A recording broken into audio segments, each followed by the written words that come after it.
Kalamazoo's getting a visitor tomorrow, so what better time to dunk on him? There's a couple of stories. Wait, what?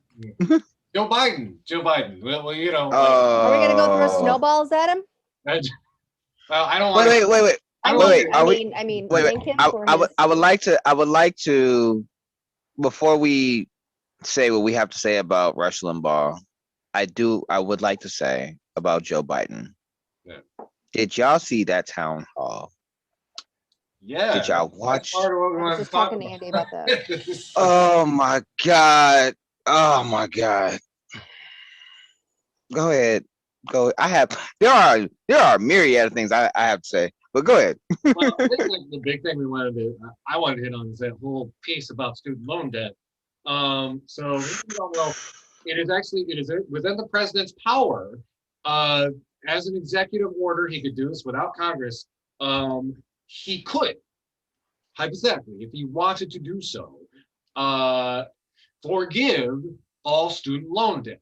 And if you remember, there were a couple of progressive politicians running in the primary who vowed to do exactly that, and they've explained exactly how they could do that through the executive order process. He was questioned about this at the town hall by a student who I'm sure is in crippling student loan debt.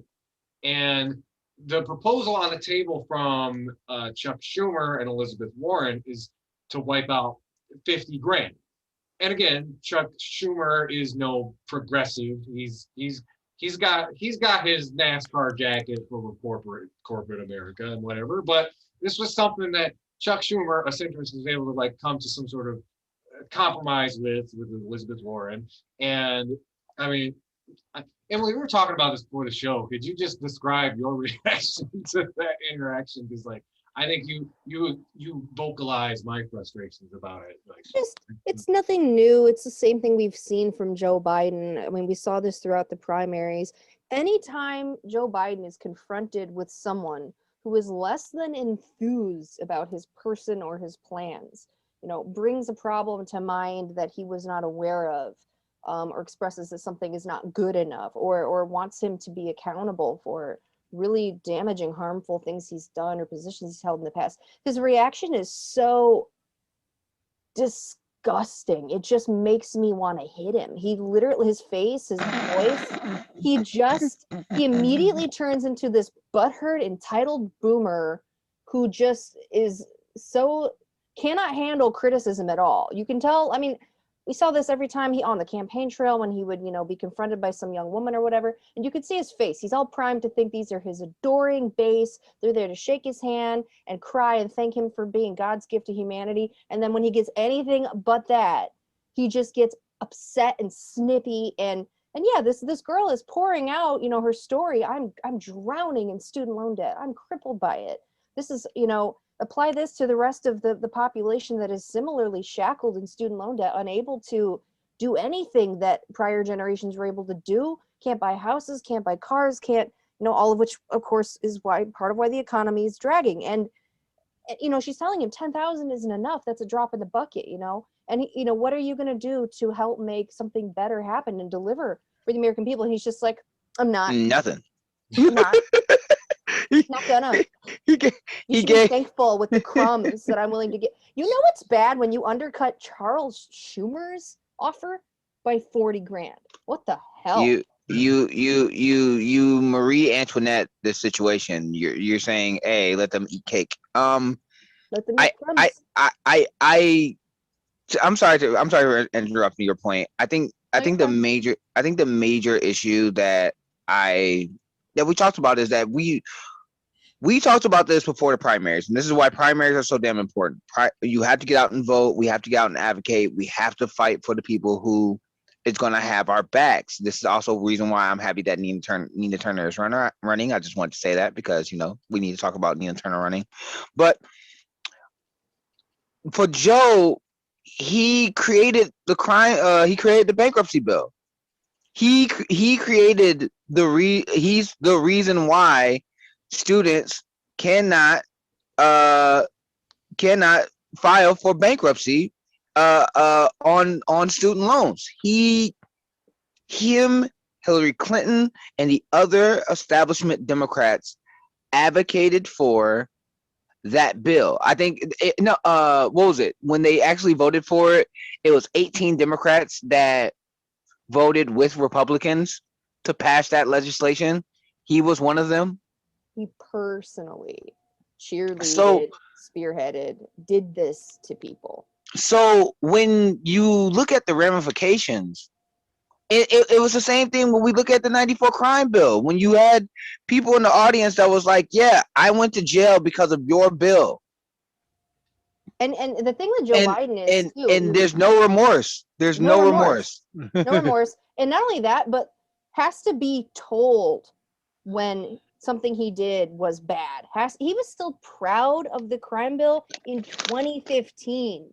He still defended it and said he was proud of it. The man can't, he literally has to have the truth about, the ramifications of his actions shoved down his throat, and before he will acknowledge them. And then he's not remotely interested in expressing any remorse, going to any effort to repair the damage he's done. He acts insulted at the bare thought.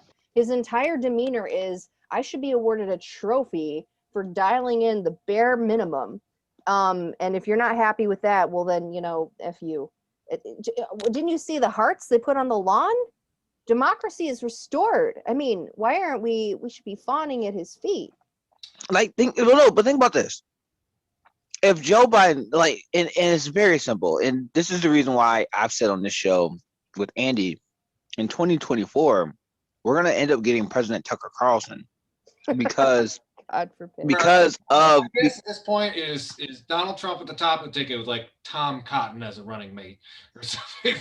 Doc. It's God, gonna I be hope not. Doc. No, here's the thing. The reason why do I keep saying that we're gonna end up getting a Republican fascist in 2024? Look at the simple layups that the Democrats are choosing. They are choosing to not execute. Giving Literally with a every stroke of a American pen, giving Joe Biden every could ensure that the Democrats win every election for the rest of time. He yeah. literally has the So same authority to cancel 50 grand of student debt, or all of it, as he does so to cancel 10. He's so either ignorant or lying. Sorry. no. So there's multiple levels to it. The reason why a lot of banks and credit card companies do not want you to be able to get rid of your student loan debt is because of the interest that they make money off of. They make money off of you being in debt.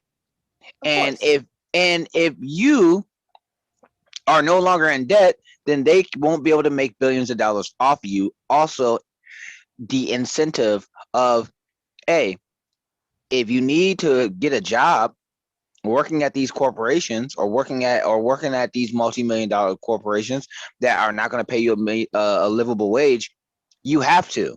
Why? Because you have debt that you need to pay off. Yeah. So it is a multi-layered indentured servitude that we are being forced into, and we have no choice about. The other part of it is that if Biden was just to execute layups, giving every American $2,000, and if you make more than $300,000 a year, you get it. It's taxed back. Like when you have to write your taxes, they take it back in your taxes. Canceling student loan debt.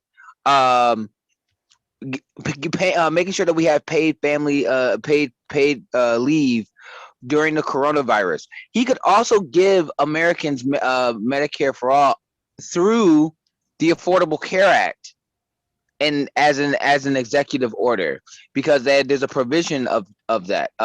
Lee Camp talked about it on Redacted tonight. There are multiple easy layups. Getting back into the Iran nuclear deal. There are multiple easy layups. The problem with Joe Biden, though, is that he doesn't want the layups. He resents the layups because he would rather hide behind these obstacles and use them as an excuse for why he doesn't act. And he doesn't like it when those obstacles are taken out of his way and there's no excuse left to hide behind. I mean, you mentioned, even take something like Medicare for all. Okay, Medicare for all obviously needs to happen yesterday. Obviously, we have the support for it. thanks to wonderful representatives like Pramila Jayapal, we now have the PAYGO exemption. Right. She snuck in there so that we could do Medicare for all now, without, that's one less roadblock. But even Medicare for all, okay, we understand that there are multiple private industries that have a very vested interest in maintaining the current status quo where healthcare is concerned. So that's a little bit more complicated.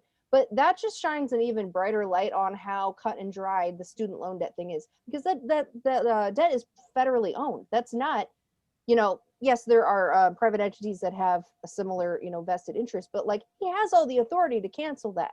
He literally could just executive order, it's gone, bye, sorry. Does he have the guts or the stones to do it? No, he does not. Right. That's all there is to it. We're at about 8:00. So, thoughts to wrap it before we wrap up. Joe Biden sucks.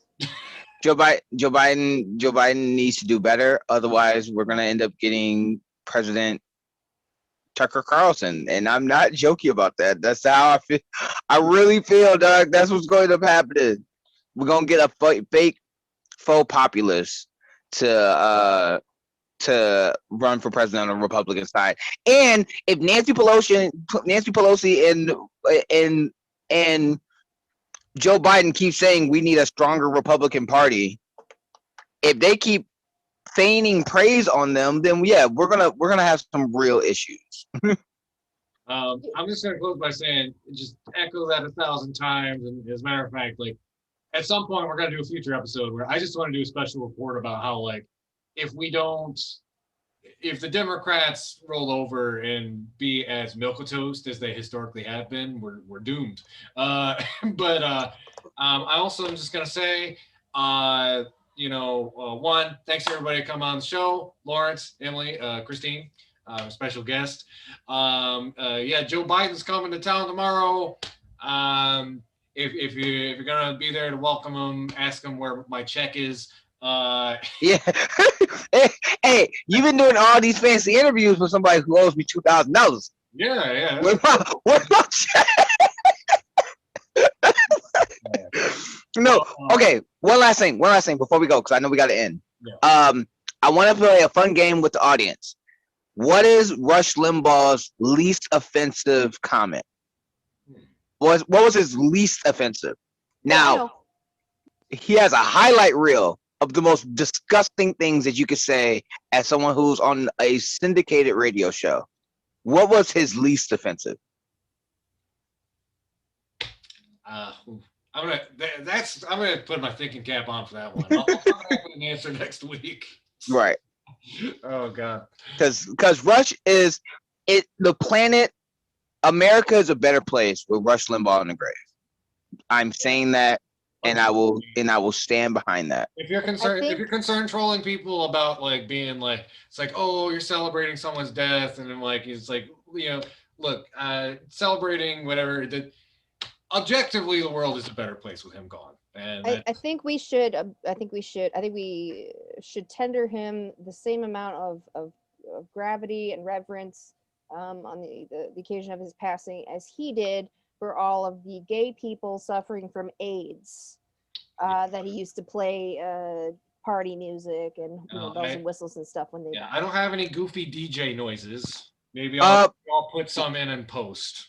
Well, I mean, he was an avid drug user that used to go to black countries to find prostitutes, even though he called the first black woman, first black lady, Michelle Obama. He made jokes that she wasn't a woman.